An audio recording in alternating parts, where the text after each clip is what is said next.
नमस्कार जी। मैं मधु वशिष्ठा स्वरचित एक कविता सुनाने जा रही हूँ जिसका शीर्षक है माँ से मैं तक का सफ़र। कुछ जल्दी ही नहीं बीत गया माँ से मैं तक का सफ़र। कुछ जल्दी ही नहीं बदल गई नन्ही नन्ही उंगलियाँ एक मजबूत हाथ में। कुछ जल्दी ही नहीं बदल गई मेरी प्यारी सी गुड़िया एक सुंदर सी दुल्हनिया में। कुछ जल्दी ही नहीं छूट गया बचपन भी मेरा। जवानी के आते ही एक दहलीज को जो छोड़ा, नई दहलीज को बसाने सजाने और संवारने में अपने लिए कुछ वक्त ही नहीं छोड़ा। सब कुछ जल्दी जल्दी बीत गया और सब चले गए अपनी अपनी राह पर।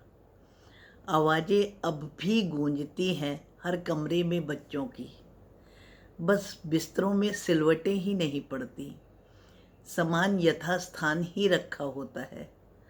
अब किसी को डांटने की ज़रूरत ही नहीं होती। एक समय था जब चाय पीने का समय ही नहीं था खुद के पास, लेकिन अब चाय पीने की ज़रूरत ही नहीं होती।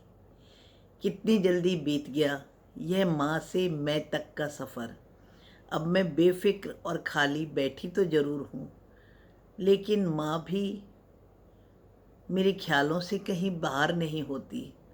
काश मेरी माँ ने भगवान से मांग लिया होता कुछ और समय, तो मैं फिर उनके लिए प्यारी सी गुड़िया बनी उनके पास ही बैठी होती। जाने जीवन के किस मोड़ पर छूट गए हैं सब। मैं बैठी तो हूँ फिर से अब मैं बनकर, लेकिन सच मानो अब मैं ही नहीं लगती। आँख खोलकर देखा तो ज़िंदगी अब भी खूबसूरत है। जीवन में बहुत से लोगों को अब भी मेरी ज़रूरत है।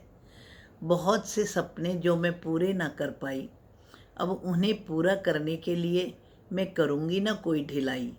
दोस्त बहुत से हैं उनको फ़ोन करते हैं, देखें तो कौन कौन किस किस को याद करते हैं।